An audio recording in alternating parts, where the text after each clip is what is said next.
সীমান্তের অপর প্রান্ত থেকে আপা এখনো সংবাদ পাঠান, চক্করে ঢুকে পড়ার পায়ে তারা ধান্দা করতেছেন।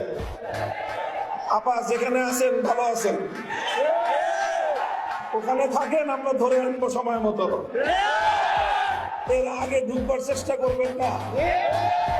এদেশের মানুষের কবলে পড়লে কত ধানে কত চাল হয় হিসাবটা বুঝে পাবেন।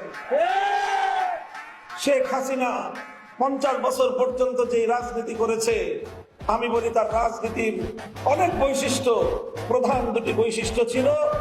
তার 1 নম্বর বৈশিষ্ট্য, শেখ হাসিনার রাজনীতি ছিল প্রতিশোধের রাজনীতি। 75 সালে তার বাবাকে কেন খুন করেছিল মানুষ, কেন অভ্যুত্থান হয়েছিল 15ই আগস্ট, সে কথা তিনি ভুলে গেছেন। 30,000 মায়ের বুক খালি করেছিল বাকশালীরা। বাংলাদেশের মুক্তিযুদ্ধে এত মানুষ মরে নাই, সেই পরিমাণ মানুষ 71 থেকে 75-এর 15ই আগস্ট পর্যন্ত এদেশে হত্যা করা হয়েছে। সেই মানুষের জন্য কোনো মায়া নাই, কোনো চোখের অশ্রু নাই, সব চোখের অশ্রু শুধু 15ই আগস্টের জন্য। এই বৈষম্য ভালো না। যে সকল মানুষ নিরীহ নিরপরাধ নারী শিশু 15ই আগস্টে নিহত হয়েছেন, তাদের জন্য আমরা সমবেদনা প্রকাশ করি। কিন্তু শুধু নিহত তারাই হন নাই, তাদের রক্তের যেমন দাম আছে, ওই 30,000 মায়ের চোখের অশ্রুর কোনো মূল্য নাই। যাদের সন্তানদেরকে তাগড়া যুবকদেরকে তুলে নিয়ে গিয়ে আপনার বাবা হত্যা করেছিল, সিরাজ শিকদারদের জীবনের কোনো মূল্য ছিল না। যাই হোক, পুরাতন হিসাব, ওই হিসাবে আমি যেতে চাই না। 15ই আগস্ট এই অভ্যুত্থানের পর শেখ হাসিনা আন্তর্জাতিক গণমাধ্যমে বলেছিলেন যে জাতি তার বাবাকে খুন করেছে, হত্যা করেছে, তিনি স্বাধীন কাছ থেকে প্রতিশোধ গ্রহণ করবেন। এই ঘোষণার পর 1975-এর 15ই আগস্ট থেকে 2024-এর 5ই আগস্ট, এই 50 বছর শেখ হাসিনা বাংলাদেশে রাজনীতি করেছেন। শেখ হাসিনার এই রাজনীতিটা ছিল প্রতিশোধ গ্রহণের রাজনীতি।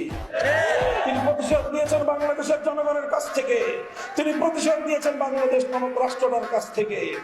এই দেশটাকে তিনি স্বাধীন রাখতে চান নাই। দেখেন না, কথায় কথায় বলতো বিদ্যুৎ দিয়েছি, বেশি কথা বললে বিদ্যুতের সব সুইচ বন্ধ করে ঘরে বসে থাকবো। বলতেন এই মোবাইল ফোন দিয়েছে কে?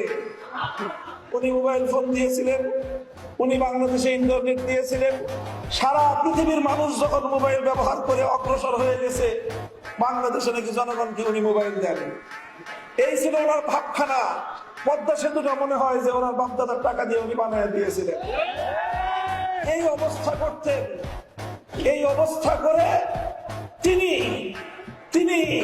এই বাংলাদেশটা সম্পর্কে তার ধারণা এটাই ছিল, বেশি বাড়াবাড়ি করবা, বাংলাদেশটাকে ভারতের অঙ্গরাজ্য বানিয়ে দিব। এটা ছিল তার রাজনীতি। এজন্য ভারতে গিয়ে তিনি মাথার মধ্যে তিলক পরেন। সেখানে তাকে মুখ্যমন্ত্রী ঘোষণা দেওয়া হয়, তিনি মুস্কি মুস্কি হাসেন। বাংলাদেশের মানুষ সেদিনই বলে দিয়েছিল, বাংলাদেশের ক্ষমতার বস্তুতে আমরা স্বাধীন আত্মমর্যাদা সম্পন্ন প্রধানমন্ত্রী চাই, তিলকমণি মুখ্যমন্ত্রী দেখতে চাই না। বিভাজনের রাজনীতি 2024 সালের ছাত্র জনতার অভ্যুত্থানের মাধ্যমে তার বিভাজনের রাজনীতি পরাজিত হয়ে বাংলাদেশের মানুষের মধ্যে অভূতপূর্ব ঐক্য সূচিত হয়েছিল। এই ঐক্যই ছিল বাংলাদেশের আগস্ট বিপ্লবের শক্তি। এই ঐক্যের মাধ্যমে এদেশের মানুষ ফ্যাসিবাদকে পরাজিত করতে সক্ষম হয়েছে। এই ঐক্যটা আমাদের ধরে রাখতে হবে। এই ঐক্য যদি আমরা ধরে রাখতে না পারি, বিএনপি, জামাতে ইসলাম, হেফাজতে ইসলাম, আমরা কেউ এদেশে নিরাপদে থাকতে পারবো না। কারণ শেখ হাসিনা শুধু একা নয়, তার পিছনে লুকিয়ে আছে ওই শক্তি যারা বাংলাদেশটাকে স্বাধীন দেখতে চায় না, যারা বাংলাদেশটাকে বিশ্ব দরবারে মাথা উঁচু করা আত্মমর্যাদা সম্পন্ন জাতি হিসেবে যারা দেখতে চায় না।